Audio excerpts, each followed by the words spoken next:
وقال موسى ربي أعلم بمن جاء بالهدى من عنده ومن تكون له عاقبة الدار إنه لا يفلح الظالمون۔ موسیٰ نے کہا کہ اس کا حال تو میرا رب ہی جانتا ہے جو اس کی طرف سے ہدایت لے کر آیا ہو اور جس کے لیے دار آخرت ہوگا، حقیقت یہ ہے کہ ظالم لوگ کبھی فلاح نہیں پاتے۔ اور فرعون نے کہا اے درباریوں، میں تو اپنے علاوہ تمہارے لیے کسی الہ کو نہیں جانتا،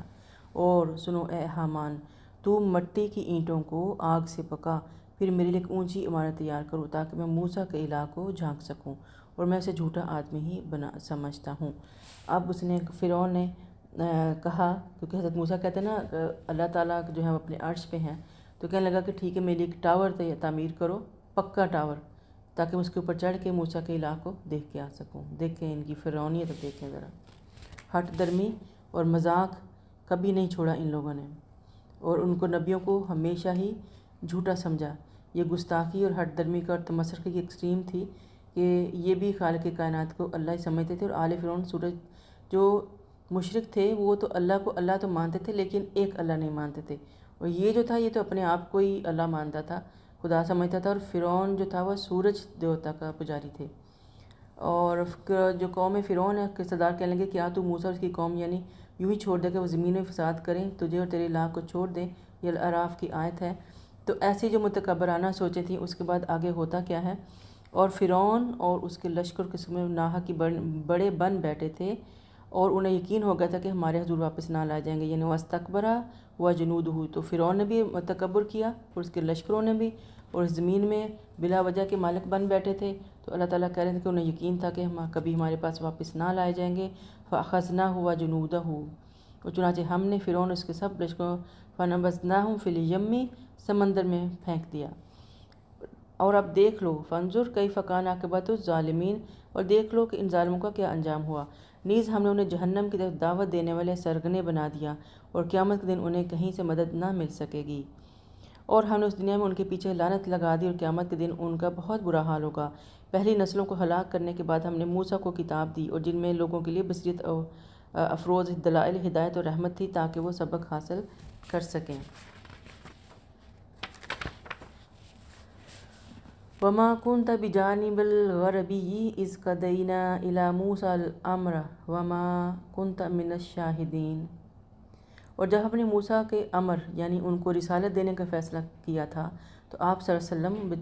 یعنی طور کی غربی جانب آپ موجود نہ تھے اور نہ ہی اس واقعے کے گواہ تھے۔ یعنی اللہ تعالیٰ اپنے نبی سے کہہ رہا ہے کہ یہ ساری غیب کی باتیں ہیں جو میں آپ کو بتا رہا ہوں، کیونکہ جب یہ واقعات ہوئے تھے آپ وہاں پہ تو موجود نہیں تھے، تو میں آپ کو اتنی ڈیٹیل میں بتا رہا ہوں کہ جیسے کوئی بندہ دیکھ رہا ہوتا ہے۔ اور آپ خود ہی سوچیں حضرت موسیٰ کا یہ واقعہ کم از کم اتنی ڈیٹیل میں پیچھے اتنی دفعہ پڑھ رہے ہیں کہ اب واقعی لگتا ہے کہ ہم ہر چیز آنکھوں سے دیکھ رہے ہیں، ہمیں وہ اتنی ڈسکرپشن اتنی پرفیکٹ ہیں قرآن کی کہ آپ وہ پورا اگر آنکھیں بند کریں تو آپ پوری سٹوری کریٹ کر سکتے ہیں اپنی دماغوں کے اندر۔ تو وَلَكِنَّا أَنشَأْنَا قُرُونًا فَطَاوَلَ عَلَيْهِمُ الْعُمُرُ وَمَا كُنْتَ سَاوِيًا فِي أَهْلِ مَدْيَنَ تَتْلُو عَلَيْهِمْ آيَاتِنَا وَلَكِنَّا كُنَّا مُرْسِلِينَ، اور اس کے بعد ہم نے کئی نسلیں پیدا کی اور ان پر بہت زیادہ جو مدت تھی وہ بیت چکی ہے، اور آپ مدین کے باشندے بھی نہ تھے، انہیں ہماری یاد پڑھ کر سناتے، مگر ہم آپ کو رسول بنا کر اس وقت کی خبریں بھیج رہے ہیں۔ اللہ تعالیٰ کہتے ہیں کہ جو مدین میں بھی جو ہوا آپ کو نہیں پتہ، وہاں کی خبریں بھی میں ہی آپ کو دے رہا ہوں تاکہ آپ ان لوگوں کو پڑھ کے سنائیں، تو یہ غیب کی خبریں ہیں۔ اور نیز آپ طور کے کنارے پر بھی نہ تھے جب ہم نے موسیٰ کو ندا کی، اور یہ کہ آپ کے رب کی رحمت ہے کہ آپ کو یہ خبریں دیں تاکہ آپ لوگوں کو ڈرائیں جن کے ہاں آپ سے پہلے کوئی ڈرانے والا نہیں آیا تھا، شاید کو نصیحت قبول کر لیں۔ اب اہل مکہ کے لیے حضرت اسماعیل کے بعد آپ کو پتہ ہے کوئی نبی نہیں آیا تھا، اور اس دوران کافی لمبا عرصہ گزر گیا تھا، جتنے نبی آئے تھے پے در پے وہ اس بنی اسرائیل کی طرف آئے تھے، تو اس علاقے میں نہیں نبی آیا تھا اور بہت عرصہ گزر گیا تھا۔ تو اللہ تعالیٰ کہتے ہیں کہ آپ ایسے لوگوں کو ڈرائیں پرانی باتیں یہ سنا کے تاکہ وہ عبرت پکڑیں، عقل لیں، اور ان لوگوں کو جہاں آپ سے پہلے کوئی نبی نہیں آیا، تو یہ نبی جو تھے ایک طرح یہ لوگ ان ٹرینڈ بھی تھے، نبیوں کے عادی ہی نہیں تھے، اس لیے بھی بہت ہی زیادہ ہٹ درمی تھی ان کے اندر۔ اور ایسا نہ ہو کہ انہیں ان کی اپنی کرتوتوں کی وجہ سے کوئی مصیبت پہنچے تو کہنے لگیں ہمارے رب تو نے ہماری طرف رسول کیوں نہ بھیجا کہ ہم تیری آیات کی تباہ کرتے اور ایمان لانے والوں میں سے ہو جاتے۔ تو آپ اللہ تعالیٰ کہتے ہیں کہ اگر ہم آپ کو وہاں پہ مابوس نہ کرتے تب بھی یہ لوگ اعتراض کر سکتے تھے کہ تو نے تو ہماری طرف کچھ بھیجا ہی نہیں کوئی نبی، تو ہمیں کیا پتہ، تو ہم تمہیں نبی بھیجا تو ہم اس کی اتباع کرتے تو ہم بھی صالح ہو جاتے۔ اور اس کے بعد پھر جب ہماری طرف سے ان کے پاس حق آ گیا تو انہوں نے کہہ دیا اسے ویسے معجزات کیوں نہیں دیے گئے جیسے موسیٰ کو دیے گئے تھے؟ کیا یہ لوگ ان معجزات کا انکار کر چکے ہیں جو پہلے موسیٰ کو دیے گئے تھے؟ کہتے ہیں کہ یہ دونوں تورات اور قرآن سحر ہیں، وہ ایک دوسرے کی تائید کرتے ہیں، وہ کہتے ہیں کہ ہم کسی کو نہیں مانتے۔ موسیٰ علیہ السلام کی کتاب جو تھی وہ تورات تھی، اور ان کو تھا کہ ان کی طرح یہ قرآن بھی ایک دم سے کیوں نازل نہیں ہوا۔ تورات تو آپ کو پتہ ہے نا کہ اللہ تعالیٰ نے بلا کے وہ تختیوں کی صورت میں ان کو دی تھی حضرت موسیٰ کو، اور قرآن جو ہے وہ ایک دم سے وہ کہہ رہے ہیں نازل کیوں نہیں، یہ تو سٹیپ بائی سٹیپ آیت بائی آیت صورت بائی صورت نازل ہوا نا 23 ایئرس کے عرصے میں، تو انہیں تھا کہ یہ متفرق نازل کیوں ہوا ہے۔ تو اللہ تعالیٰ کہہ رہے ہیں کہ یہ کیا دلیل ہوئی؟ اب اللہ کی مرضی ہے، جیسے حالات ہیں اس کے مطابق اللہ فیصلے کرتا ہے، یہ کون ہوتے ہیں اعتراض کرنے والے؟ بلکہ حقیقت تو یہ ہے کہ یہ قرآن کے خواص میں سے ایک اہم خاصیت ہے کہ یہ مختلف مواقع پر وقفہ وقفہ سے نازل ہوتا رہا، اس سے تو آپ صلی اللہ علیہ وسلم کے دل کو اللہ تعالیٰ جما دیتے ہیں، مومنین کے ایمان کے اضافہ کا سبب ہوتا ہے، اس طرح معاندین کے اعتراض کا جوابات نازل ہوتا ہے۔ دوسری جانب تو کیا موسیٰ کی قوم معجزات دے کے ایمان لے آئی تھی؟ یعنی اللہ تعالیٰ کہہ رہے ہیں کہ میں قرآن کا، اب اللہ تعالیٰ یہ بھی کہہ رہے ہیں کہ بھئی تمہیں کیا مسئلہ ہے، میری مرضی ہے، لیکن ساتھ میں یہ بھی پھر بتا بھی دیتے ہیں، ایکسپلین بھی کر دیتے ہیں۔ سبحان اللہ، کتنی خوبصورت بات ہے کہ جہاں انسان کا دماغ اس سے زیادہ ہینڈل نہیں کر سکتا نا، اللہ تعالیٰ خود ایکسپلین کر دیتا ہے۔ اس کی وزڈم کیا تھی قرآن کو پیس بائی پیس لے کے آنے کی؟ وہ یہ تھی کہ آپ صلی اللہ علیہ وسلم کے ساتھ ایک وحی کا تعلق جڑا رہتا، آپ ان کو مضبوط کرتے، جیسے ابھی ہم حالات پڑھ رہے ہیں، جب انتہا کے حالات تھے تو اللہ تعالیٰ پرانے قصے سنا کے نبی کے دل کو مضبوط کرتا ہے، ان لوگوں کے لیے وارننگز ہوتی ہیں، ایمان والوں کے لیے تجدید ایمان ہوتی ہے، ان کے دل بھی مضبوط ہوتے ہیں۔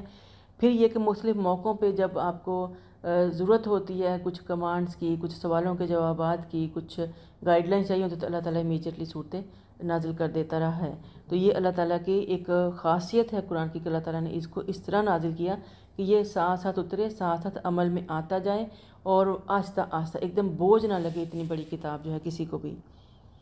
اور اللہ تعالیٰ جو ہے اس سے دلوں کے، آپ صلی اللہ علیہ وسلم کے دل کو بھی جما دیتے ہیں۔ تو اللہ تعالیٰ کہتے ہیں کہ ٹھیک ہے یہ ایسے آیا تھا، لیکن تم لوگوں کو جب اس قوم کے پاس تورات ایک دم سے آ گئی تھی تو کیا پھر ایمان لے آئے تھے؟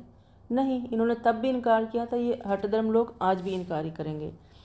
اور اگر یہ ایسی بات ہے، اگر یہ تورات پر ایمان لے آتے، اگر یہ بات نہیں تو پھر ان کا یہ مطالبہ محض ہٹ درمی ہے یا کٹ حجتی ہے یا بلا وجہ قسم کی باتیں ہیں۔ اور تورات اور قرآن دونوں قرات میں سحران ہے، تو اس کا مفہوم یہ کہ قوم موسیٰ نے موسیٰ اور ہارون دونوں کو ساحر کہہ دیا تھا، اور قریش مکہ حضرت موسیٰ اور حضرت محمد صلی اللہ علیہ وسلم کو ساحر کہہ رہے ہیں۔ اور کل فأتوا بکتاب من عند اللہ هو اہدی منہما اتبعہ ان کنتم صادقین، آپ کہیے اگر تم سچے ہو تو اللہ کی طرف سے تم کوئی کتاب لے آؤ جو ان دونوں سے بڑھ کر رہنمائی کرنے والی ہو، اور میں بھی اسی کی اتباع کروں گا۔ فَإِن لَّمْ يَسْتَجِيبُوا لَكَ فَاعْلَمْ أَنَّمَا يَتَّبِعُونَ أَهْوَاءَهُمْ وَمَنْ أَضَلُّ مِمَّنِ اتَّبَعَ هَوَاهُ بِغَيْرِ هُدًى مِّنَ اللَّهِ إِنَّ اللَّهَ لَا يَهْدِي الْقَوْمَ الظَّالِمِينَ۔ پھر اگر وہ جواب نہ دے سکے تو جان لیجیے کہ وہ صرف اپنی خواہشات کے پیچھے پڑے ہیں، اور ان میں سے زیادہ گمراہ کون ہو سکتا ہے جو اللہ کی ہدایت کو چھوڑ کر محض اپنی خواہشات کے پیچھے لگا ہوا ہو، اور اللہ تعالیٰ ایسے ظالموں کو ہدایت نہیں دیتا۔ وَلَقَدْ وَصَّلْنَا لَهُمُ الْقَوْلَ لَعَلَّهُمْ يَتَذَكَّرُونَ الَّذِينَ آتَيْنَاهُمُ الْكِتَابَ مِنْ قَبْلِهِ هُمْ بِهِ يُؤْمِنُونَ، اور ہم انہیں لگاتار نصیحت کی باتیں پہنچاتے رہے ہیں تاکہ وہ نصیحت قبول کر لیں، اور جن لوگوں کو اس سے پہلے ہم نے کتاب دی تھی وہ اس قرآن پر ایمان لاتے ہیں، اور جب انہیں پڑھا جاتا ہے تو کہتے ہیں ہم اس پر ایمان لاتے ہیں، اور یہ ہمارے رب کی طرف سے سچ ہے، ہم اس سے پہلے بھی تابع فرمان رہے، یہی ہیں جنہیں ان کا اجر دوبارہ دیا جائے گا اصابت قدمی کے بدلے میں، اور برائی کا جواب جو وہ بھلائی سے دیتے ہیں، اور ہم نے انہیں دے رکھا ہے اسی میں سے خرچ کرتے ہیں۔ اب یہ ان لوگوں کی خصوصیات آ گئی جو اللہ تعالیٰ کو بہت پسند ہے، جن کی بہت تعریف کی اللہ تعالیٰ نے اور ان کو دوہرے اجر کا وعدہ کیا، وہ یہ کہ یہ ایسے مخلص لوگ جو پہلے بھی اللہ کے فرمانبردار تھے، یعنی پہلی امتوں میں سے بھی تو، اور پہلے لوگ جو تھے ماننے والے تھے اللہ تعالیٰ کو، جو الہ مانتے تھے اور اللہ تعالیٰ کے فرمانبردار تھے، اور پہلے سے بھی ایک طرح سے وہ مسلمان ہی تھے، لیکن جو ہی جو آپ وسلم پر کو دیکھا تو ان پر بھی ایمان لائے، کچھ یہودی بھی ایمان لائے تھے نا، نصارہ بھی ایمان لائے تھے نا، تو جو پہلے بھی ایمان والے تھے امیجیٹلی اس اسلام کے اندر داخل ہو گئے، تو اللہ تعالیٰ کہتے ہیں کہ ایسے لوگوں کا جو ہے دوہرا اجر ہے، کیونکہ وہ پہلے بھی ایمان پہ تھے اور اب بھی ایمان پر ہیں، اور پلس وہ کیا کرتے ہیں، ورزقناہم ينفقون، اور اس میں سے خرچ کرتے ہیں جو ہم نے ان کو دیا ہے۔ اور وَإِذَا سَمِعُوا اللَّغْوَ أَعْرَضُوا عَنْهُ وَقَالُوا لَنَا أَعْمَالُنَا وَلَكُمْ أَعْمَالُكُمْ سَلَامٌ عَلَيْكُمْ لَا نَبْتَغِي الْجَاهِلِينَ۔ اور جب کوئی لغو بات سنتے ہیں تو اسے کنارہ کرتے ہیں اور کہتے ہیں ہمارے لیے ہمارے اعمال اور تمہارے لیے تمہارے اعمال، تم پر السلام ہو، اور جاہلوں سے تعلق نہیں رکھنا چاہتے۔ اور یہ ان لوگوں کی خوبی ہے جن کے دلوں کے اندر اسلام ہوتا ہے، ایمان ہوتا ہے، وہ بلا وجہ لوگوں سے بحثوں میں نہیں پڑتے، اور اگر ان کے ساتھ کوئی آتا ہے ان سے لغو بات سنیں بھی تو اعراض کرتے ہیں، اگنور کرتے ہیں اور اپنی راہ لے لیتے ہیں، اور ان سے کہتے ہیں کہ قالوا سلاما، کہ تم لوگ اپنے کام سے کام رکھو، تمہارے مال تمہارے لیے، ہمارے مال ہمارے لیے، اور جاہلوں سے کوئی تعلق نہیں رکھنا چاہتے۔ اِنَّکَ لَا تَهْدِی مَنْ أَحْبَبْتَ وَلَٰکِنَّ اللَّهَ يَهْدِی مَن یَشَاءُ وَهُوَ أَعْلَمُ بِالْمُهْتَدِینَ۔ اے نبی، جسے آپ چاہیں اسے ہدایت نہیں دے سکتے، اللہ ہی ہے جس کو ہدایت چاہے دیتا ہے، اور جو ہدایت پانے والوں کو خوب جانتا ہے۔ یہ واقعہ ہے سعید بن مسعود کے والد مسیب بن حرن کہتے ہیں کہ جب ابو طالب کی وفات کا وقت آیا تو آپ صلی اللہ علیہ وسلم ان کے گھر تشریف لے گئے۔ وہاں دیکھا کہ ابو جہل اور عبداللہ بن ابی امیہ پہلے سے وہاں بیٹھے ہوئے ہیں، اور آپ صلی اللہ علیہ وسلم نے ابو طالب سے فرمایا چچا جان، اگر آپ لا الہ الا اللہ کہہ لیں تو یوم قیامت اللہ تعالیٰ کے ہاں میں دلیل پیش کر سکوں گا۔ ابو جہل اور عبداللہ بن ابی ربیہ کہنے لگے ابو طالب، کیا تم عبد المطلب کا دین چھوڑ دو گے؟ آخر ابو طالب نے آخری بات جو کی وہ یہ تھی کہ میں عبد المطلب کے دین پر مرتا ہوں، اور لا الہ الا کہنا قبول نہ کیا۔ آپ صلی اللہ علیہ وسلم نے کہا اللہ کی قسم میں اس وقت تمہارے دعا کرتا رہوں گا جب تک اسے منع نہ کیا جاؤں۔ تب اللہ تعالیٰ نے یہ آیت اتاری کہ ما کان للنبی والذین آمنوا ان یستغفروا للمشرکین، نبی اور ایمان والوں کے لیے جائز نہیں کہ مشرکین کے لیے بخشش کی دعا مانگیں۔ اور ابو طالب کے معاملے میں یہ آیت اتری کہ انک لا تہدی من احببت، اے محمد آپ جسے چاہیں اسے ہدایت نہیں دے سکتے، یعنی آپ کے چاہنے سے کچھ نہیں ہوگا وہی جو اللہ تعالیٰ چاہتا ہے۔ تو حضرت ابو طالب جو ہیں وہ اسلام کے اوپر نہیں فوت ہوئے تھے۔ وَقَالُوا إِنَّا نَتَّبِعُ الْهُدَىٰ مَعَكَ نَتُخَطَّفْ مِنْ أَرْضِنَا أَوَلَمْ نُمَكِّن لَهُمْ حَرَمًا آمِنًا يُجْبَىٰ إِلَيْهِ ثَمَرَاتُ كُلِّ شَيْءٍ رِزْقًا مِّن لَّدُنَّا وَلَٰكِنَّ أَكْثَرَهُمْ لَا يَعْلَمُونَ۔ اور اگر ہم تمہارے ساتھ ہدایت کی اتباع کریں تو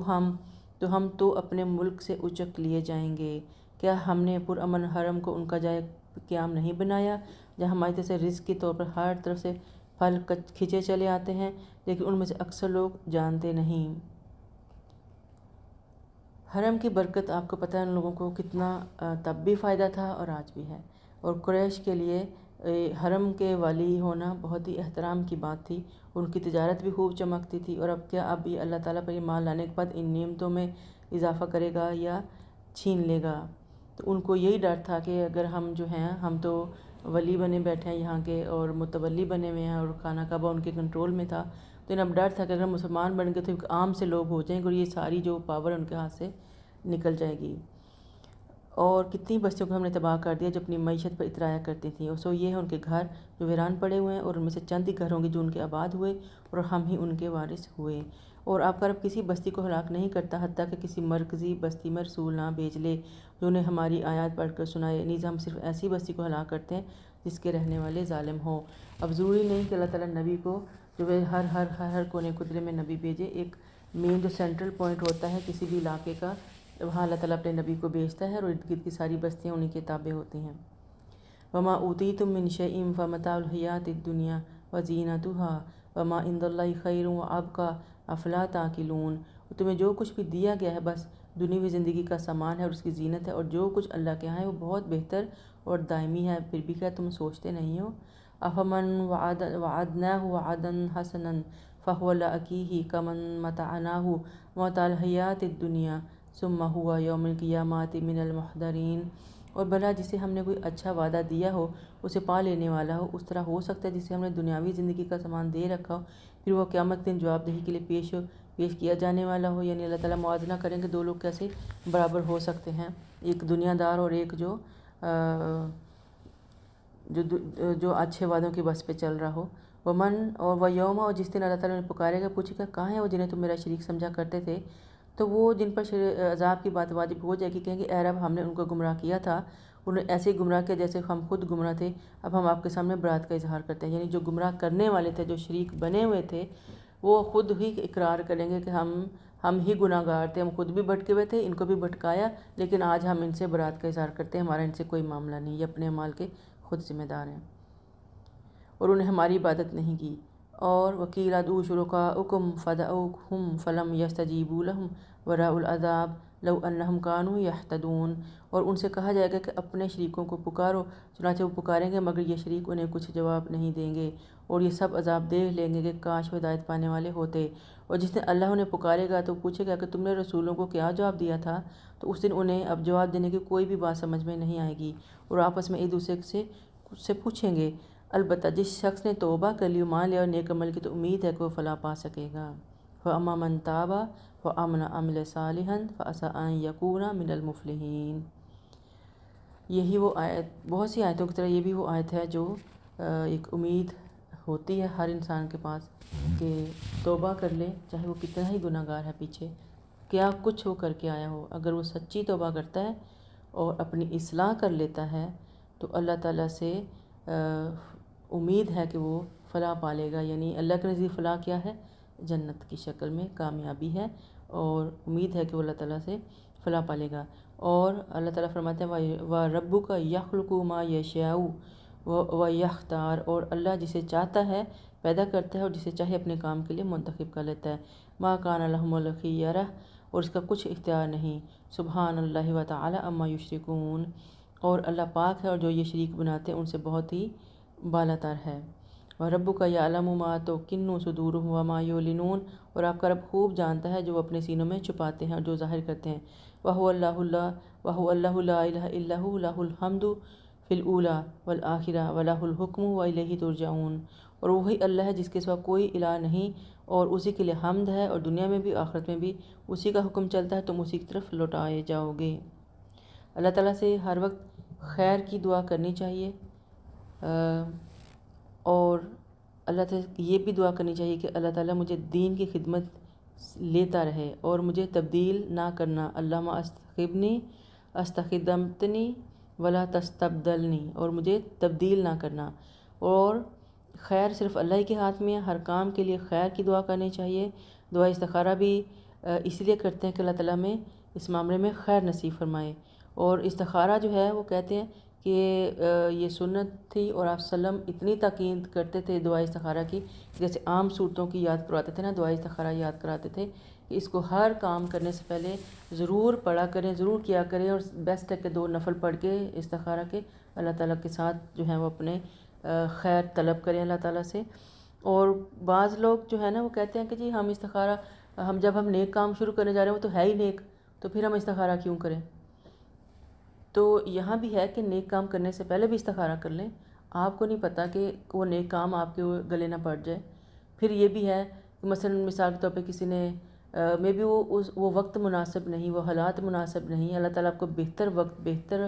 مقام، بہتر موقع دے اس سے، تو استخارہ تو ہر حال میں کرنا چاہیے۔ مثلاً کوئی حج پہ جانا چاہتا ہے یا عمرے پہ جانا چاہتا ہے تو وہ استخارہ کرتا ہے، اور ہو سکتا ہے وہ وقت اس کے لیے ٹھیک نہ ہو، اور اللہ تعالیٰ اس کے لیے کوئی اور وقت مقرر کر دے، اگلا سال لے آئے جس میں اس کے لیے زیادہ آسانیاں ہوں، اس کی صحت بہتر ہو، میں بھی اس کا کہیں سے بھی اللہ تعالیٰ بہترین کی صورت حالت پیدا کر دے۔ تو لیکن جو سب سے بڑا فائدہ استخارے کا ہوتا ہے وہ آپ کا دل مطمئن ہو جاتا ہے، پھر اللہ تعالیٰ جو بھی فیصلہ کرتا ہے آپ کا دل مطمئن ہو جاتا ہے۔ کئی دفعہ ہوتا ہے آپ حج کی درخواست دیتے ہیں، آپ کا نہیں نام نکلتا، تو پھر آپ روئیں گے، پیٹیں گے، چلائیں گے۔ اگر استخارہ کیا ہوگا تو آپ کے دل کو سکون آئے گا کہ بھئی میں نے استخارہ کیا تھا، میری نیت نیک تھی، اللہ کے حوالے کیا تھا، اللہ کو نہیں منظور، انشاءاللہ اسی میں خیر ہوگی، اور آپ ایک دم پرسکون ہو جاتے ہیں۔ تو استخارے کا سب سے بڑا فائدہ جو ہے وہ یہی ہوتا ہے کہ انسان کے دل کو سکون بھی آ جاتا ہے، اور انسان بہت سی جو ہے نا شرمندگیوں سے بھی بچ جاتا ہے، کیونکہ اپنا معاملہ اللہ کے سپرد کر چکا ہوتا ہے۔ قُلْ أَرَأَيْتُمْ إِنْ جَعَلَ اللَّهُ عَلَيْكُمُ اللَّيْلَ سَرْمَدًا إِلَىٰ يَوْمِ الْقِيَامَةِ مَنْ إِلَٰهٌ غَيْرُ اللَّهِ يَأْتِيكُمْ بِضِيَاءٍ أَفَلَا تَسْمَعُونَ۔ آپ ان سے پوچھئے بھلا دیکھو تو اگر اللہ قیامت کے دن تک ہمیشہ تم پر رات ہی تاریک کر دیتا تو اللہ کے سوا کوئی الہ ہے جو تمہیں روشنی لا دیتا؟ کیا تم سنتے نہیں ہو؟ سوچے روشنی کتنی ضروری ہے ہماری زندگی کے لیے۔ تو اللہ تعالیٰ کہتا ہے کہ اگر میں روشنی ہی لے جاتا، صرف رات ہی رات ہوتی، تو پھر تم کیا کر لیتے؟ کیا آپ کے پاس کوئی چارہ تھا کہ اس روشنی کو لے آئیں؟ اور قل ارأیتم ان جعل اللہ علیکم النہار سرمدا الی یوم القیامۃ من الہ غیر اللہ یأتیکم بلیل تسکنون فیہ افلا تبصرون۔ اور ان سے پوچھے بھلا دیکھو اگر اللہ قیامت کے دن تک تم پر ہمیشہ دن ہی چڑھائے رکھتا تو اللہ کے سوا کون الہ ہے جو تمہارے لیے رات لے آتا جس میں تم آرام کر سکتے؟ کیا تم دیکھتے نہیں؟ یعنی دن اور رات اللہ تعالیٰ کی بہترین نشانیاں ہیں اور ان کے اندر بہت سی حکمتیں ہیں، اور ان کا آنا جانا جو ہے وہ اللہ تعالیٰ کی نشانی بھی ہے، اور اس کے اندر اللہ تعالیٰ نے انسان کے لیے سکون بھی رکھا ہے اور کام کا وقت بھی نکال کے رکھا ہے۔ اب انسان نہ تو ہر وقت کام کر سکتا ہے اور نہ ہی ہر وقت آرام کر سکتا ہے، تو یہ ایک بیسٹ بیلنس ہے جو اللہ تعالیٰ نے کریٹ کیا ہوا ہے، اور یہ اللہ تعالیٰ کی رحمت ہے کہ اس نے تمہارے لیے رات اور دن بنائے تاکہ تم رات کو آرام کر سکو اور دن کو اس کا فضل تلاش کر سکو، اور اگر سوچو تو شاید تم اس کے شکر گزار بن جاؤ۔ باقی ساری چیزیں چھوڑیں، صرف یہ دن رات کو ہی دیکھ لیں تو اللہ تعالیٰ کا شکر بنتا ہے۔ اور جس دن اللہ انہیں پکارے گا اور پوچھے گا کہاں ہے جنہیں تم میرا شریک خیال کرتے تھے، اور ہم ہر ایک امت سے گواہ لیں گے اور پھر اسے کہیں گے کہ اس شرک پر اپنی دلیل پیش کرو، انہیں معلوم ہو جائے گا کہ بات اللہ ہی کی سچی تھی اور وہ جو افتراء کرتے تھے انہیں یاد ہی نہ آئے گا۔ اور بلا شبہ قارون موسیٰ کی قوم بنی اسرائیل سے تھا، پھر وہ اپنی قوم کے خلاف ہو گیا اور دشمن قوم سے مل گیا، اور ہم نے اسے اتنے خزانے دیے تھے جس کی چابیاں ایک طاقتور جماعت بمشکل اٹھا سکتی تھی۔ اور ایک دفعہ اس کی قوم کے لوگوں نے اسے کہا اتنا اتراؤ نہیں، اللہ تعالیٰ اترانے والوں کو پسند نہیں کرتا، اور جو مال و دولت اللہ نے تجھے دے رکھی ہے اسے آخرت کا گھر بنانے کی فکر کرو اور دنیا میں بھی اپنا حصہ فراموش نہ کرو، اور اللہ سے ایسے احسان کرو جیسے اللہ تمہیں ساتھ بھلائی کی ہے، اور ملک میں فساد کرنے کی کوشش نہ کرو کیونکہ اللہ فساد کرنے والوں کو پسند نہیں کرتا۔ اب یہ قارون کا ذکر آ گیا یہاں پہ۔ قارون اوریجنلی حضرت موسیٰ کا چچا زاد بھائی تھا، مگر اپنے مفادات کی خاطر فرعون سے جا ملا اور اس کا اعلیٰ کار بن گیا، کیونکہ قریش کے بعض جو امراء تھے انہوں نے اعتراض کیا تھا کہ اگر ایمان لے آئیں گے تو ہم اپنے کاروبار اور تجارت سمیت جڑوں سے اکھاڑ پھینکے جائیں گے۔ یہی انہیں فکر تھی کہ اگر ہم ایمان لے آئے تو ہم آرڈنری لوگ بن جائیں گے، تو ہمارا کاروبار اور ہماری دولت، ہماری جو بھی اتھارٹیز ہیں، جو بھی ہمارے اختیارات ہیں وہ ختم ہو جائیں گے، تو لہٰذا انہیں قارون کا قصہ سنائیے۔ اب اللہ تعالیٰ کہہ رہے ہیں کہ قارون کا قصہ ان جو مشرکین مکہ ہیں ان کے سامنے لا کے رکھیے کہ کہیں کہ تمہیں اپنے مال کی اتنی فکر ہے، اتنا تم جس کے اوپر اتراتے ہو۔ قارون ایک ایسا شخص تھا جس کو اللہ تعالیٰ نے کہیں زیادہ مال و دولت دی تھی تم لوگوں کے، اس کی اتنی دولت زیادہ تھی کہ اس کی دولت کے جو خزانوں کی صرف چابیاں اتنی زیادہ اور بھاری تھی کہ ایک دو نہیں، ایک پوری جماعت، ایک پورا گروپ ہوتا تھا صرف چابیاں اٹھانے کے لیے۔ اور سوچیں اس زمانے کے لوگ کتنے بڑے بڑے اور پاورفل ہوتے تھے، اس کے باوجود ایک پورا گروپ تھا جو ان چابیوں کو اٹھاتا تھا، تو سوچیں کہ وہ اصل میں دولت کتنی زیادہ ہوگی۔ تو اللہ تعالیٰ کہتے ہیں کہ اتنی دولت اس کو دی تھی، پھر اس کا حشر کیا ہوا، اس کا انجام کیا ہوا کہ مال و دولت کی فروانی سے عموماً انسان اللہ ہی کو بھول جاتا ہے۔ اتنا زیادہ مال، اتنی زیادہ ایروگنس جو ہوتی ہے وہ انسان کو اپنی آخرت بھی بھلا دیتی ہے، اور اس کے اندر تکبر آ جاتا ہے، ہمبلنس ختم ہو جاتی ہے، اور اللہ کے مقابلے پہ کھڑا کر لیتا ہے اپنے آپ کو۔ تو اللہ تعالیٰ فرماتا ہے کہ اگر اللہ اپنے بندوں کو وافر رزق عطا کرتا تو یہ زمین میں سرکشی سے اودھم مچا دیتے، لیکن اپنے اندازے سے جتنا چاہے رزق دیتا ہے، تو لوگ پھٹنے کو آ جاتے ہیں جب ان کو حد سے زیادہ مل جاتا ہے۔ تو اللہ تعالیٰ کو جو ہوتے ہیں نا غرور کرنے والے، اترانے والے، وہ لوگ پسند نہیں ہیں۔ اور جو مال و دولت اللہ نے تجھے دے رکھا ہے اسے آخرت کا گھر بنانے کی فکر کر، اور دنیا میں جو اپنا حصہ فراموش نہ کر، اور لوگوں سے ایسے احسان کرو جیسے اللہ تمہیں بھلائی کی، اور تم ملک میں فساد کرنے کی کوشش نہ کرو کیونکہ اللہ فساد کرنے والوں کو پسند نہیں کرتا، اور زیادہ مال و دولت عام طور پر فساد ہی کا باعث بنتے ہیں۔ قال انما اوتیتہ علی علم عندی اولم یعلم ان اللہ قد اہلک من قبلہ من القرون من هو اشد منہ قوۃ واکثر جمعا ولا یسأل عن ذنوبہم المجرمون۔ وہ کہنے لگا یہ جو کچھ مجھے ملا ہے یہ میرے علم کی بدولت ملا ہے۔ اب دیکھیں یہ ہر بندہ یہی کرتا ہے کہ جب تک چیزیں اس کے پاس آتی جائیں گی تو آہستہ آہستہ وہ سوچتا ہے کہ سارا اس کا اپنا ہی کمال ہے، اور اپنے ہی جو کمال ہے ان کے اوپر پھر اترانے لگ جاتا ہے۔ تو علم یہاں پہ کہتے ہیں کہ یہ کسی بھی بیوقوف کی پہلی غلطی ہوتی ہے کہ سوچتا ہے کہ مال و دولت جو ہے وہ اس کے، اور جو اس کے اپنے ذاتی جو ہیں کریڈٹس وہاں سے ملا اس کو۔ اور آپ دیکھ سکتے ہیں کہ ہمارے ارد گرد بھی بے شمار ایسے لوگ ہیں جن کے پاس جو ہے بہت بہت ہنر ہیں، بڑی بڑی ڈگریاں ہیں، لیکن وہ کوئی ٹھیلے لگا رہا ہے، کوئی ریڑیاں لگا کے بیٹھا ہوا ہے، کوئی کوئی چھوٹے چھوٹے کام کر رہے ہیں، کیونکہ یہ جو اپرچونٹیز ہوتی ہیں بڑا کمانے کی، اللہ تعالیٰ ہر کسی کو نہیں دیتا، یہ اللہ کے فیصلے ہوتے ہیں، یہی انسان کی سمجھ میں نہیں آتا۔ اور جب اللہ تعالیٰ نے نہیں دینا ہوتا، چاہے ساری عمر انسان اچھے سے اچھا کما رہا ہو، اگر آپ کی جاب چلی گئی کسی کی اور اللہ کا نے نہیں دینا آپ کو، تو نہیں دینا۔ آپ چاہے کتنی ڈگریاں، کتنا ایکسپیرینس، کتنا ہے لے کے بیٹھے ہیں، جاب نہیں ملتی، ہماری سامنے کی باتیں ہیں۔ تو یہ اللہ کا فضل ہوتا ہے، اور یہی سے انسان غلطی کرتا ہے کہ ایک دم سے اس کی ایروگنس اس کے دماغ کو چڑھ جاتی ہے۔ تو اللہ تعالیٰ کہتا ہے کہ یہ جو مال و دولت، یہ سارا کچھ ہے، یہ آنی جانی چیز ہے۔ اور علم جو ہے اس کو دیا، وہ کہتے ہیں اس کے متعلق آتا ہے کہ شاید اس کو اللہ تعالیٰ نے جو سونا تھا نا، جو لوہا تھا یا باقی دھاتوں کو سونے میں کنورٹ کرنے کا علم دے دیا تھا، جس کی بدولت اس کے پاس بے انتہا دولت کٹھی ہو گئی تھی۔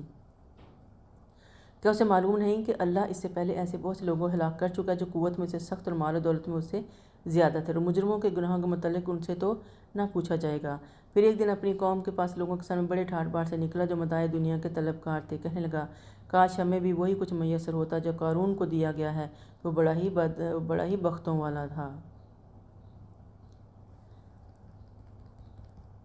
مگر جن لوگوں کو علم دیا گیا تھا، وہ کہنے لگے جو ایمان اور نیک عمل کرے تو ان کے لیے اللہ کے ہاں بڑا ثواب ہے، اور اس سے بہتر ثواب ہے جو وہ صبر کرنے والوں کو ملے گا۔ یعنی اگر آپ آفتوں پہ، مصیبتوں پہ صبر کریں گے، اور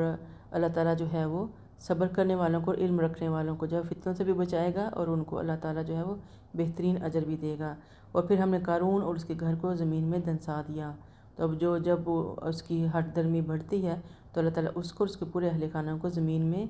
دھنسا دیتا ہے۔ حضرت عمر سے روایت ہے کہ ایک شخص تکبر سے اپنا ازار بند زمین پر گھسیٹتا ہوا چل رہا تھا کہ وہ زمین میں دھنس گیا، اور قیامت تک اس میں ایسے ہی دھنستا چلا جائے گا۔ اللہ نے اس کو زمین میں گاڑ دیا، اور اس کے حامیوں کی کوئی جماعت ایسی نہ تھی جو اللہ کے مقابلے میں اس کی مدد کرتی، اور نہ ہی وہ خود بدلہ لے سکا۔ اب وہی لوگ جو کل تک قارون کے رتبہ کی تمنا کر رہے تھے، کہنے لگے ہائے ہماری حالت پر افسوس، اللہ اپنے بندوں سے جس کا چاہے رزق وسیع کرتا ہے اور جس کا چاہے تنگ کر دیتا ہے، اور اگر اللہ ہم پر احسان نہ کرتا تو ہمیں بھی دھنسا دیتا۔ افسوس، اصل بات یہی کہ کافی لوگ فلاح نہیں پا سکتے۔ یہ دارالآخرت ہم ان لوگوں کے لیے مخصوص کر دیتے ہیں جو زمین میں بڑائی یا فساد نہیں چاہتے، بہتر انجام تو متقین کے لیے ہے۔ جو نیکی کر لے آئے گا اللہ اسے بہترین نیکی ملے گی، اور جو برائی لے کر آ گیا تو اسے لوگوں کو برائیوں کا بدلہ ہی برائی میں ہی ملے گا، اور جس کا انہوں نے کی ہوں گی اتنا ہی پائیں گے۔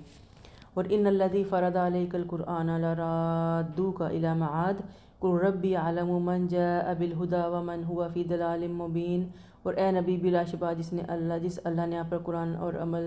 نازل کیا، یعنی اس کا عمل اور تبلیغ فرض کیا آپ کے اوپر، وہ آپ کو بہترین انجام کو پہنچانے والا ہے۔ آپ کہیے میرا رب خوب جانتا ہے کون ہدایت لے کر آیا اور کون واضح گمراہی میں پڑا ہوا ہے۔ اور آپ کو ہرگز یہ توقع نہ تھی کہ یہ کتاب یعنی قرآن آپ پر نازل کی جائے گی، یہ تو صرف اللہ کی مہربانی ہے، لہٰذا آپ ہرگز کافروں سے مددگار نہ بنیے۔ تو اسے پھر معلوم ہوا کہ آپ کو علم نہیں تھا، آپ کو آپ کی نبوت کا، کسی بھی چیز کا آپ کو غیب کا علم نہیں تھا۔ اللہ تعالیٰ نے اپنی مرضی سے آپ کے اوپر یہ کتاب نازل کی، اپنی مہربانی سے، اور اللہ کی مہربانی ہے، لہٰذا آپ ہرگز کافروں کی مددگار نہ بنیے، اور ایسا نہ ہو کہ آپ اللہ کی آیت نازل ہونے کے بعد کافر آپ کو اس عمل سے روک دیں، اور آپ انہیں اپنے رب کی طرف دعوت دیجیے، شرک کرنے والے میں شامل نہ ہوں، اور اللہ تعالیٰ کے ساتھ کسی دوسرے کو الہ مت پکاریں، کیونکہ اللہ کے سوا الہ کوئی ہے ہی نہیں، اور اس کی ذات کے بغیر ہر چیز ہلاک ہونے والی ہے، اور اسی کا حکم چلتا ہے، اور تم سب اسی کی طرف لوٹائے جاؤ گے۔ سورۃ العنکبوت، بسم اللہ الرحمن الرحیم۔ الف لام میم۔ احسب الناس ان یترکوا ان یقولوا آمنا وهم لا یفتنون وَلَقَدْ فَتَنَّا الَّذِينَ مِن قَبْلِهِمْ فَلْيَعْلَمَنَّ اللَّهُ الَّذِينَ صَدَقُوا وَلَيَعْلَمَنَّ الْكَاذِبِينَ أَمْ حَسِبَ الَّذِينَ يَعْمَلُونَ السَّيِّئَاتِ أَن يَسْبِقُونَا سَاءَ مَا يَحْكُمُونَ مَنْ كَانَ يَرْجُو لِقَاءَ اللَّهِ فَإِنَّ أَجَلَ اللَّهِ لَآتٍ وَهُوَ السَّمِيعُ الْعَلِيمُ۔ کیا لوگوں نے یہ سمجھ رکھا ہے کہ اگر انہوں نے ہم پر ایمان لائے کہہ دیا تو ہم ان چھوڑ دیا جائے گا اور ان کی آزمائش نہ ہوگی؟ تو ہم پہلے بھی پڑھ گئے ہیں کہ جو لوگ اسلام لے آتے ہیں اور جیسے ہم بھی ہیں، تو آزمائشیں جو ہیں ہمارے ایمان کو ٹیسٹ کرنے کے لیے بھی آتی ہیں۔ تو اللہ تعالیٰ کہہ رہے ہیں کہ اگر آپ نے کہہ دیا ہم ایمان لائے تو آپ کو فری چھوڑ دیا جائے گا، نہیں، آپ کے ایمان کی آزمائش ہوگی۔ حالانکہ ہم نے ان کو آزمایا تھا جو ان سے پہلے تھے۔ اللہ ضرور یہ معلوم کرنا چاہتا ہے ان میں سے کون سچے ہیں اور کون جھوٹے ہیں، یعنی جس بات کا ہم دعویٰ کریں، جس بات کا حلف لیا، اوتھ لیا، اس کے اندر ہمارے اندر کتنی سچائی ہے اس سارے معاملے میں۔ یا جو لوگ برے کام کر رہے ہیں وہ یہ سمجھ بیٹھے کہ ہم سے بازی لے جائیں گے، اور وہ کیسا برا فیصلہ کر رہے ہیں۔ جو شخص اللہ تعالیٰ سے ملنے کی توقع رکھتا ہے تو اللہ کا مقرر وقت آنے والا ہے، اور اللہ سب کچھ جاننے والا اور سننے والا ہے۔ اور جو شخص جد و جہد کر اپنے ہی فائدے کے لیے جد و جہد کرتا ہے، اللہ تعالیٰ یقیناً اہل عالم سے بے نیاز ہے۔ اور جو لوگ ایمان لائے اور نیک عمل کرتے ہیں ہم ضرور ان کی برائیاں ان سے دور کر دیں گے، اور جو کچھ انہوں نے کیا ہوگا انہیں ان سے بہتر بدلہ دیں گے۔ اور ہم نے انسان کو تاکیدی حکم دیا ہے کہ اپنے والدین سے حسن سلوک کرے، اور اگر اس بات پر زور دیں کہ تو کسی کو میرا شریک ٹھہرائے، اس کا تجھے علم نہیں تو تم اس کی اطاعت نہ کرنا، میری طرف ہی لوٹ کر آنا ہے، میں تمہیں وہی بتلاؤں گا جو تم کیا کرتے تھے۔ اب یہاں سے بات آگے ہم پیچھے مستقل پڑھتے ہیں کہ والدین کے ساتھ احسان کا معاملہ کرنا، انہیں اف بھی نہیں کرنا، اور ان کے ساتھ تواضع اور عاجزی اختیار کرنی ہے۔ یہ ساری چیزیں اپنی جگہ پہ قائم ہیں، جب تک کہ اگر وہ آپ کو شرک پہ اکساتے ہیں یا واپس لے کے جانا چاہتے ہیں تو یہ چیز آپ ان کی نہیں مان سکتے۔ ماں باپ کی اس طرح کی باتیں جو آپ کو دین سے، ایمان سے ہٹانے والی ہوں، آپ ان کو درگزر کریں، اگنور کریں اور اپنے معاملے پہ جمے رہیں۔ باقی جو ان کے حق ہیں دیتے رہیں، لیکن یہ بات آپ ان کی نہیں مانیں، کیونکہ اللہ سے بڑھ کے کچھ بھی نہیں ہے۔ سب سے پہلے اللہ ہے، اور پھر اللہ ہی کے دیے ہوئے وہ حق اور فرض ہیں جو ہم بندوں کے ساتھ کرتے ہیں۔ سعد بن ابی وقاص کہتے ہیں کہ ان کے بیٹے مصعب بن سعد کہتے ہیں کہ سعد کی ماں نے قسم کھائی کہ وہ سعد سے کبھی بات نہ کرے گی جب تک کہ وہ اپنا دین اسلام نہ چھوڑ دے، اور نہ ہی وہ کچھ کھائے گی اور نہ پیے گی۔ اور وہ سعد سے کہنے لگی کہ اللہ تعالیٰ تجھے والدین کی اطاعت کا حکم دیا، اور میں تیری ماں ہوں، تجھے اس بات کا حکم دے رہی ہوں کہ تو پھر 3 ایام تک اس نے کچھ نہ کھایا نہ پیا اور نہ ہی سعد سے بات کی۔ 3 ایام بعد اسے غش آ گیا تو اس کے دوسرے بیٹے عمارہ نے اسے پانی پلایا۔ پھر جب اسے ہوش آیا تو سعد کے حق میں بد دعا کرنے لگی، تب اللہ تعالیٰ نے یہ آیت نازل فرمائی۔ دیکھیں ان لوگوں کے اوپر کس طرح کی آزمائش آئی تھی۔ یہ بیٹا تھا جو ایمان لے آیا تھا، صحابی رسول ہیں، اور خود ہی بتاتے ہیں کہ ان کی والدہ ایمان نہیں لائی تھیں، اور والدہ کو بھی دیکھیں کہ ایمان نہیں لائیں، اور اسی اللہ اور اسی رسول کی باتیں انہیں کو یاد کرا کے انہیں کو چیلنج کر رہی ہیں کہ تیرے رسول نے تو کہا ہے نا، تیرے اللہ نے تو کہا ہے نا کہ والدین کی اطاعت کا حکم کر، تو پھر میری اطاعت کرو، میں کہہ رہی ہوں اس کو چھوڑ دو، اس دین کو واپس آ جاؤ۔ اور پھر ان کو قسم دے دی کہ اگر تم نہیں آؤ گے تو میں 3 دن تک نہ کھاؤں گی، نہ پیوں گی، نہ تم سے بات کروں گی۔ سوچیں کسی بیٹے کے لیے کس قدر تکلیف دہ یہ چیز ہے کہ ماں ناراض ہو جائے اور پھر بھوکی پیاسی بھی بیٹھی ہو۔ تو انہوں نے یہی کیا، اور 3 دن بعد انہیں غش بھی آ گیا، بے ہوش ہو گئیں، اور پھر دوسرے بیٹے نے پانی بھی پلایا، اور جب ہوش آیا تو سعد کے حق میں بد دعا بھی کرنے لگی، اپنے ہی بیٹے کو بد دعائیں دینے لگی۔ تب اللہ تعالیٰ نے یہ آیت نازل فرمائی کہ ماں باپ کی ماننے کی بھی حد، جہاں وہ اللہ کے راستے میں آنے لگے تو ان کی حد ختم ہو جاتی۔ آپ ان کے ساتھ باقی معاملہ، چاہے وہ کافر ہیں، مشرک ہیں، جو بھی ان کا عقیدہ ہے یا جو بھی ان کے معاملات ہیں، ظالم بھی ہیں، تو جو بیٹے کا فرض ہے، جو اولاد کا فرض ہے، جو بیٹی کا فرض ہے، وہ دینا ہے، آپ نے اپنا حق ادا کرنا ہے ان کی تابعداری میں، لیکن اللہ کے اگینسٹ نہیں۔ اللہ سب سے پہلے ہے، یہ بہت بڑی بات ہے، یہ سمجھ میں آنی چاہیے کہ اگر ماں باپ آپ کو اللہ کے راستے روکیں، شرک پہ اکسائیں، تو آپ ان کو بھلے طریقے سے منع کر سکتے ہیں۔ والذین آمنوا وعملوا الصالحات لندخلنہم فی الصالحین، اور جو لوگ ایمان لائے اور نیک عمل کیے انہیں ہم صالح لوگوں میں شامل کریں گے۔ ومن الناس من یقول آمنا باللہ فإذا أوذی فی اللہ جعل فتنة الناس كعذاب اللہ ولئن جاء نصر من ربک لیقولن إنا كنا معکم اولیس اللہ بعلم بما فی صدور العالمین۔ اور لوگوں میں کوئی ایسا ہے جو کہتا ہے کہ ہم اللہ تعالیٰ پر ایمان لائے، مگر جب اسے اللہ کی راہ میں تکلیف پہنچتی ہے تو وہ لوگوں کو اس تکلیف کو یوں سمجھتا ہے جیسے اللہ کا عذاب ہو، اور کافرین سے جا ملتا ہے۔ اور اگر آپ کے رب کی طرف سے نصرت آ جائے تو کہے گا ہم دل سے تو تمہارے ساتھ ہی تھے، کہ اہل عالم کے دلوں کا حل اللہ تعالیٰ کو نہیں معلوم، اور اللہ تعالیٰ ضرور یہ دیکھ کر رہے گا کہ ایمان والے کون ہیں اور منافق کون ہیں۔ اور کافر ایمان والوں سے کہتے ہیں کہ تم ہمارے طریقہ کی اتباع کرو تو ہم تمہارے گناہوں کا بار اٹھا لیں گے، حالانکہ دوسروں کے گناہوں کا کچھ بھی بار نہیں اٹھائیں گے۔ یہ سراسر جھوٹے ہیں۔ ظاہر ہے کوئی بھی کسی کے گناہوں کا بوجھ نہیں اٹھا سکتا، وہ مکر ہی جائیں گے، وہاں پہ جا کے کہیں گے ہم نے تو بس کہا تھا، مانا تو انہوں نے نا۔ تو وَلْيَحْمِلُنَّ أَثْقَالَهُمْ وَأَثْقَالًا مَعَ أَثْقَالِهِمْ وَلَا يُسْأَلُنَّ يَوْمَ الْقِيَامَةِ عَمَّا كَانُوا يَفْتَرُونَ۔ یہ اپنے گناہوں کے بوجھ تو اٹھائیں گے اور ساتھ دوسرے بوجھ بھی اٹھائیں گے جو یہ افتراء کرتے رہے، یوم قیامت اس سے متعلق ان سے ضرور سوال ہوگا۔ تو کیونکہ کوئی کسی کا بوجھ نہیں اٹھا سکتا، تو یوم قیامت جب انہیں عذاب نظر آ رہا ہوگا تو اس وقت یہ کہیں گے کہ فلاں کے گناہ کا بوجھ بھی میرے اوپر لاد دیں۔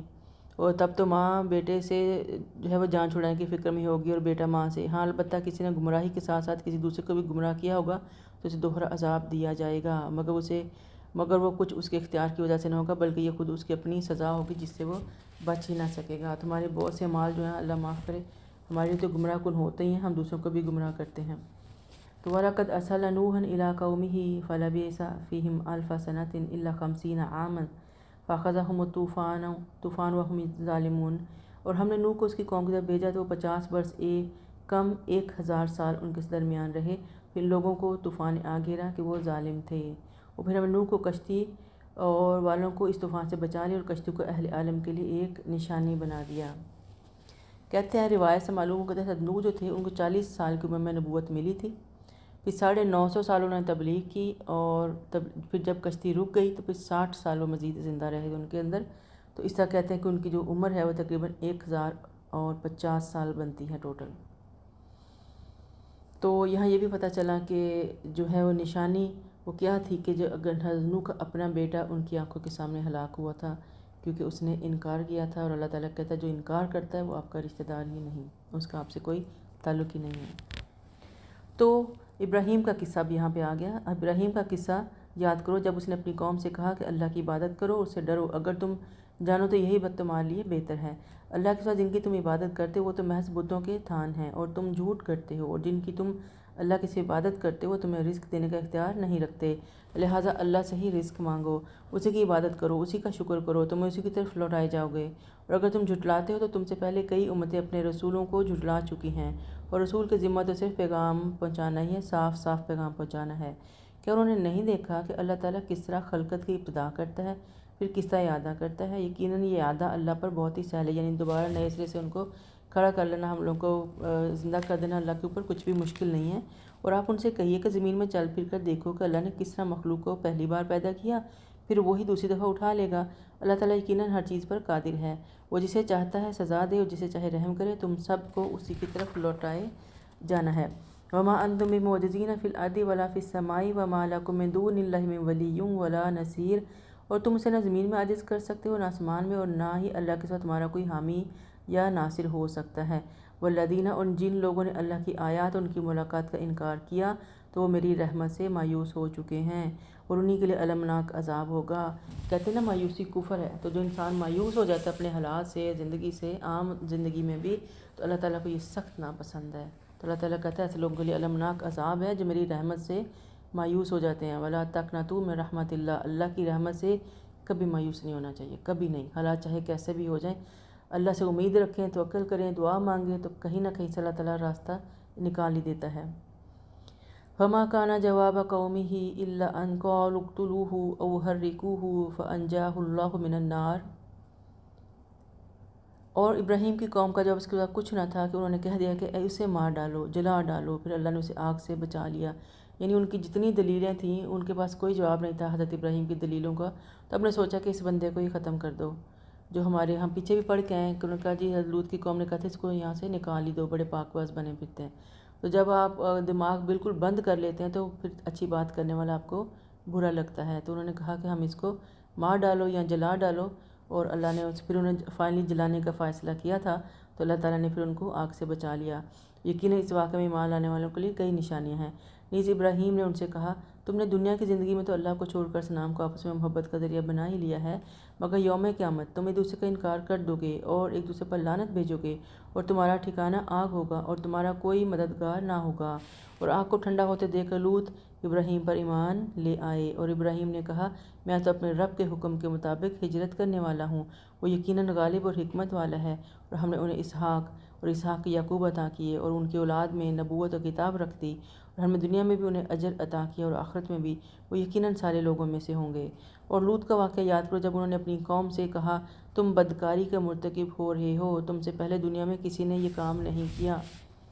کیا تم لوگ شہوت سے مردوں کے پاس جاتے ہو اور رہزنی کرتے ہو اور اپنی مجالس میں برے کام کرتے ہو؟ اس قوم کا اس کے سوا کوئی جواب نہ تھا کہ انہوں نے یہ کہہ دیا کہ اگر تم سچے ہو تو ہم پر اللہ کا عذاب لے آؤ۔ اور لوط نے دعا کی، اے رب ان مفسد لوگوں کے مقابلے میں میری مدد فرما۔ قال رب انصرنی علی القوم المفسدین۔ ولما جاءت رسلنا، اور پھر جب ہمارے بھیجے ہوئے فرشتے ابراہیم بالبشرا، رسلنا ابراہیم بالبشرا، اور ابراہیم اسحاق کی بشارت لے کر ابراہیم کے پاس آئے تو قالوا انا مہلکو اہل ہذہ القریہ، اور تو کہنے لگے ہم اس بستی یعنی سدوم کو ہلاک کرنے والے ہیں۔ قوم لوط کی جو بستی تھی اس کا نام سدوم تھا۔ تو وہ کہنے لگے ہم خوب جانتے ہیں کہ وہاں کون کون ہے اور ہم انہیں کے گھر والوں کو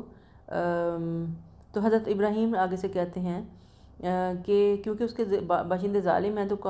قال ان فیہا لوطا، تو ابراہیم آگے سے کہتے ہیں وہاں پر تو لوط بھی موجود ہیں، یعنی جب ایک پیغمبر بستی کے اندر موجود ہے تو وہاں عذاب کیسے آ سکتا ہے؟ اور یہ کوئی چاہتے ہیں کہ ان کو تھوڑی مزید مہلت مل جائے تاکہ لوط علیہ السلام وہاں سے نکل جائیں۔ تو وہ کہتے ہیں قالوا نحن، فرشتے کہتے ہیں ہم خوب جانتے ہیں، عالم بمن فیہا، کہ وہاں کون کون ہے، لننجینہ، اور ہم انہیں بچا لیں گے، واہلہ، ان کے گھر والوں کو، الا امرأتہ، سوائے صرف اس کی بیوی کے بغیر، کانت من الغابرین، چونکہ وہ پیچھے رہ جانے والوں میں سے تھی، اس نے ان کا ساتھ نہیں دیا تھا، وہ انہی لوگوں میں سے تھی اور انہی کے ساتھ اس کا دل تھا۔ وَلَمَّا أَنْ جَاءَتْ رُسُلُنَا لُوطًا سِيءَ بِهِمْ وَضَاقَ بِهِمْ ذَرْعًا وَقَالُوا لَا تَخَفْ وَلَا تَحْزَنْ إِنَّا مُنَجُّوكَ وَأَهْلَكَ إِلَّا امْرَأَتَكَ كَانَتْ مِنَ الْغَابِرِينَ۔ اور جب یہ رسول یعنی جو فرشتے ان کے پاس آئے تھے لوط کے پاس، تو ان کے آپس میں ان کی آمد پر انہیں دکھ ہوا اور دل میں گھٹن پیدا ہو گئی۔ انہوں نے کہا خوف نہ کرو اور نہ غمزدہ ہو، ہم تمہیں اور تمہارے گھر والوں کو بچا لیں گے، مائے سوا تمہاری بیوی کے، کیونکہ وہ پیچھے رہ جانے والوں میں سے ہے، اور ہم اس بستی کے رہنے والوں پر آگ سے عذاب نازل کرنے والے ہیں کیونکہ یہ بدکاری کر رہے ہیں، اور وہ سمجھنے سوچنے والے لوگوں کے لیے ہم نے اس بستی کی ایک واضح نشانی چھوڑ دی ہے۔ اور مدین کی طرف ہم نے ان کے بھائی شعیب کو بھیجا، انہوں نے کہا اے میری قوم اللہ کی عبادت کرو اور آخرت کے دن کی توقع رکھو اور ملک میں فساد نہ بچاتے پھرو۔ تو یہ واقعہ ہم پہلے بھی پڑھ کے آئے ہیں حضرت لوط والا۔ تو حضرت لوط یہاں پہ اللہ تعالیٰ بتا رہے ہیں کہ اس قوم کے اندر یعنی ایک تو وہ بدکاری تو کرتے ہی تھے، اس کے علاوہ بھی بڑی غلط چیزیں آ گئی تھیں جس کی وجہ سے وہ عذاب کے مستحق ہوئے۔ اور وہ کیا تھا کہ ابن عباس کہتے ہیں کہ قوم لوط میں بے حیائی کے علاوہ بھی کئی گناہ پائے جاتے تھے، ان میں ایک یہ بھی تھا کہ وہ دوسرے کا حق مارتے تھے، یعنی ظلم تھا کہ مثلا کسی کا گھر کرائے پہ لیا اور اس کے بعد اس پہ قبضہ کر کے بیٹھ گئے، تو یہ ظلم تھا۔ اور پھر یہ کہ ایک دوسرے کو گالیاں دیتے، زبان بہت گندی ہو چکی تھی، فحش کلامی کرتے، لغو بولتے، اور اس وقت بھی ان کے پاس ان کے کلبس ٹائپ جگہیں تھیں جہاں پہ یہ جا کے کھلی بے حیائی کے کام کرتے تھے، اور مرد عورتوں جیسے لباس پہننے لگ گئیں اور عورتیں مردوں جیسا لباس پہننے لگ گئیں، اور چونکہ مرد جو تھے وہ مردوں سے تعلقات رکھنا پسند کرتے تھے، تو عورتیں جو تھیں وہ لیفٹ آؤٹ فیل کرنے لگی، تو انہیں لگا کہ مرد بہت اچھے ہیں، تو انہوں نے بھی مردوں کے حلیے اپنانے شروع کر دیے۔ تو دیکھیں یہ کہاں سے چلی ہوئی چیزیں جو آج تک چلتی آ رہی ہیں۔ تو آج کل بھی ہر عورت کو جو ہے نا وہ مرد بننے کا شوق چڑھا ہوا ہے اور سڑکوں پہ نکل آتی ہیں اپنے رائٹس لے کے۔ تو پھر تو عورتوں کا مرد بننے کا شوق ہو گیا، اور تاجروں پر وہ ٹیکس بھی لگاتے تھے اور ساتھ ساتھ شرک بھی کرتے تھے اور ہم جنسی میں بھی مبتلا تھے، اور یہ کام، یہ گندا کام اسی قوم نے شروع کیا تھا۔ تو اللہ تعالیٰ کو یہ ساری چیزیں سخت ناپسند تھیں، وارن کیا، لوط علیہ السلام کو بھیجا، اصلاح کی کوشش کی، سب کچھ کیا۔ جب ہٹ درمی کی انتہا ہو گئی تو اللہ تعالیٰ نے عذاب کا فیصلہ کر دیا، لوط علیہ السلام ان کی بیٹیوں کو وہاں سے نکال دیا اور باقی لوگوں کے اوپر اللہ کا عذاب آ گیا۔ پھر اللہ تعالیٰ آگے حضرت شعیب علیہ السلام کی بات کر رہے ہیں، مگر ان لوگوں نے شعیب علیہ السلام کو جھٹلا دیا تو آخر انہیں ایک سخت زلزلہ نے آ لیا اور اپنے گھروں میں اوندھے پڑے رہ گئے، اور عاد اور سمود کو بھی ہلاک کیا، اور یہ تمہیں ان کی رہائش گاہوں سے واضح ہو چکی ہے، یعنی ان کی جو جگہ ہیں ابھی بھی جا کے دیکھی جا سکتی ہیں، وہ موجود ہیں۔ شیطان نے انہیں ان کے کرتوت بڑے مزین کر کے دکھائے تھے اور انہیں راہ حق سے برگشتہ کر دیا تھا، حالانکہ وہ بڑے ہی سمجھدار لوگ تھے۔ اور قارون، فرعون اور حامان کو بھی ہم نے ہلاک کیا، ان کے پاس موسیٰ واضح معجزات لے کر آئے تھے۔ حضرت موسیٰ کو اللہ تعالیٰ نے بہت سارے معجزے دیے تھے، اور اتنی زیادہ نشانیاں دیکھ کے بھی وہ لوگ ملک میں بڑے ہی بن کر بیٹھے رہے، حالانکہ ہم سے آگے نہیں جا سکتے تھے۔ اور دیکھا جائے تو اللہ تعالیٰ نے ان سے صرف یہ کہا تھا بنی اسرائیل کو چھڑا کے لیا، اور وہ ان کو بھی چھوڑنے پہ تیار نہیں تھے، تو اب اللہ تعالیٰ نے فیصلہ کیا کہ انہی کا قصہ تمام کرتے ہیں۔ فَكُلًّا أَخَذْنَا بِذَنبِهِ فَمِنْهُمْ مَنْ أَرْسَلْنَا عَلَيْهِ حَاصِبًا، اور ہر ایک کو ہم نے اس کے گناہ کے جرم میں دھر لیا، اور پھر میں سے کچھ پر ہم نے پتھراؤ کیا، اور کچھ ایسے جنہیں زبردست چیخنے آ لیا، اور کچھ ایسے جنہوں نے زمین میں جن کو دھنسا دیا گیا، اور کچھ ایسے جنہیں ہم نے غرق کر دیا، اور اللہ ان پر ظلم کرنے والا نہیں تھا، لیکن یہ لوگ خود ہی اپنے آپ پر ظلم کر رہے تھے۔ ان قوموں کا ہم بار بار پڑھ کے آئے ہیں، ان کی ہٹ درمیاں تھیں کہ نہیں ماننا، مذاق بھی کرنا ہے، اور پھر عذاب خود مانگتے تھے، کہتے تھے لے آؤ عذاب، ہمیں نہیں پرواہ۔ تو پھر اللہ تعالیٰ کے عذاب آئے، اور اللہ تعالیٰ یہاں کہہ رہے کہ خود ظلم کرنے والے تھے اپنے آپ پہ، کیونکہ خود عذاب مانگ رہے تھے۔ مثل الذین اتخذوا، جن لوگوں نے اللہ کو چھوڑ کر اوروں کو من دون اللہ اولیاء کمثل العنکبوت اپنا سرپرست بنا رکھا ہے، ان کی مثال مکڑی جیسی ہے۔ عنکبوت مکڑی کو کہتے ہیں، اسپائڈر جو ہوتا ہے چھوٹا سا۔ اتخذت بیتا، جس نے اپنا گھر بنایا ہو، وَإِنَّ أَوْحَانَ الْبَيُوتِ لَبَيْتُ الْعَنْكَبُوتِ لَوْ كَانُوا يَعْلَمُونَ۔ اللہ تعالیٰ مثال دے کے سمجھاتا ہے، سوچیں ذرا، ایک مکڑی کے گھر کی مثال اللہ تعالیٰ دے رہے ہیں کہ ان سارے گھروں میں جتنے لوگ، جتنے جانور، جتنے چرند پرند اپنے گھر بنا کے بیٹھتے ہیں نا، سب سے کمزور گھر مکڑی کا ہوتا ہے۔ وہ کیوں ہوتا ہے کہ وہ ایک جو جالا وہ بنتی ہے نا، وہ اس کے اندر سے ایک مادہ نکلتا ہے جس کو وہ تھریڈ کرتی ہے مکڑی نا، اور وہ تھریڈ ایک عام جو بال ہے نا ہمارا، اس سے بھی تقریباً 20 ٹائم تھنر ہوتا ہے۔ تو جو ایک بال سے بھی 20 ٹائمز تھنر ایک چیز ہوگی، سوچیں وہ کتنی مہین اور کتنی نازک ہوگی، اور اس کے ساتھ وہ جالا بنتا ہے، اپنے رہنے کی جگہ بناتا ہے۔ تو اللہ تعالیٰ مثال دے کے کہہ رہے ہیں کہ سب گھروں سے کمزور گھر مکڑی کا گھر ہی ہوتا ہے، کاش یہ لوگ سمجھتے۔ یعنی جب جو آپ لوگ اللہ کے علاوہ لوگوں کے اوپر جو بھروسہ کر رہے ہیں نا، ان کی اوقات مکڑی کے گھر سے بھی گئی گزری ہے، یعنی آپ کے کسی کام نہیں آنے والے۔ مکڑی کا گھر کس کام کا مجھے بتائیں؟ ایک ہلکی سی فنگر لگائیں گے نا، پورا کا پورا جالا آپ کی انگلی پہ لپٹ کے آ جاتا ہے، ختم ہو جاتا ہے مکڑی کا۔ تو اللہ تعالیٰ کہتے ہیں اتنے کمزور گھر سے بھی یہ جو ہیں، ان کی مثال ایسی ہے جو اللہ کے علاوہ لوگوں کو اپنے بناتے ہیں نا، یہ ان کے ایمان بھی اتنے کمزور ہوتے ہیں، اور ان کے گھر بھی، اور ان کے فیت بھی، اور ان کی آخرت بھی ان کو ایسی کمزور ملے گی۔ تو اللہ تعالیٰ جو ہے وہ ہم سب کو غیر اللہ کے سہاروں سے بچا کے رکھے۔ یہ سب سے بدترین چیز ہے، سب سے بڑا ظلم ہے جو انسان اپنے ساتھ کر سکتا ہے، کہ وہ اللہ کے علاوہ دوسرے سہارے ڈھونڈے، وہ مزاروں پہ جائے، وہ درباروں پہ جائے، وہ دیگیں چڑھائے، وہ منتیں مانے، وہ دھاگے باندھے۔ یہ جو کچھ ہو رہا ہے ہمارے ارد گرد، اس وقت جو تھا سو تھا، آج کی جو بات ہے اتنے ایڈوانس ہو کہ ہم اتنے پڑھ لکھ کے دنیا کی ڈگریاں لے کے ہم مسلمان بھی بنے پھرتے ہیں، نمازیں بھی پڑھتے ہیں، اور گلے میں تعویذ بھی باندھے ہوئے ہوتے ہیں۔ تو یہ اللہ تعالیٰ کے اوپر انکنڈیشنل ایمان تو نہ ہوا، تو گلے میں تعویذ کیوں باندھا ہوا ہے آپ نے؟ خانہ کعبہ جا کے بھی، آپ آج کل کچھ دن پہلے سعودیہ میں ایک فوٹو ریلیز کی انہوں نے حرم کے باہر، تو جتنے وہاں پہ لوگ تھے نا، وہ سارے کے سارے سیلفیاں لے رہے ہیں، اور کیمرے اوپر اٹھائے ہوئے ہیں، اور بیک میں ان کی جو بیک گراؤنڈ میں خانہ کعبہ ہے، اور سامنے میں اپنا فون سے سیلفیاں لے لے کے ساتھ ساتھ لائیو سٹریم جا رہی ہے۔ مجھے بتائیں یہ ہمارے ایمان کا کچرا نہیں ہو چکا؟ اللہ کے گھر کو تو بخش دو، اور آپ پھر اپنے ساتھ اور بھی کئی لوگوں کی ویڈیو ڈال رہے ہوتے ہیں جن کا کوئی تعلق نہیں ہوتا۔ اگر کوئی خلوص کے ساتھ اپنی عبادت میں مشغول ہے، اور اسپیشلی عورتوں کے ساتھ، یہ زیادتی ہے کہ آپ ان کی ویڈیوز بغیر ان کی نالج کے لیں بھی اور شیئر بھی کریں، پوری دنیا میں دکھائیں ان کو۔ تو ہمارے ایمان کی تو حد ختم ہوئی ہوئی ہے، جو ویڈیوز بناتے ہیں، کچھ سیلفیاں لیتے ہیں اپنی اور پھر لوگوں کو شیئر کرتے ہیں۔ تو یہ الہی ہو گئے نا، ہمیں دنیا زیادہ عزیز ہے نا، لوگوں کو پتہ چلنا چاہیے ہم نے ایک کام کر رہے ہیں، ہم اپنا پیسہ خرچ کر کے عمرے کے لیے آئے ہیں۔ آج کل ٹرینڈ ہو گیا عمرہ، عبادت کم رہ گئی ہے، ٹرینڈ زیادہ ہو گیا، ہر بندہ جاتا ہے، وہ پھر دنیا کو بتاتا ہے کہ میں عمرہ کر کے آیا ہوں۔ تو اللہ تعالیٰ ایسی منافقتوں سے بھی ہمیں بتائے، اور غیر اللہ کے سہاروں سے بھی بتائے، اور اللہ تعالیٰ ہم لوگوں کو الحمدللہ جن کو علم آ گیا، اللہ تعالیٰ ایسی خرافات سے محفوظ رکھے، ہمارے ایمان کو اپنے لیے خالص کر لے، اور ہمارے عمل کو بھی خالص کر لے۔ خالی دعوے کرنا کافی نہیں ہوتا جب تک ہم ان کے اوپر عمل نہیں کریں گے۔ تو اللہ ہمیں صحیح عمل کی توفیق دے۔ آمین۔ آج کا سپارہ ہمارا ختم ہوتا ہے۔ سبحانک اللہم و بحمدک، نشہد ان لا الہ الا انت، نستغفرک و نتوب الیک۔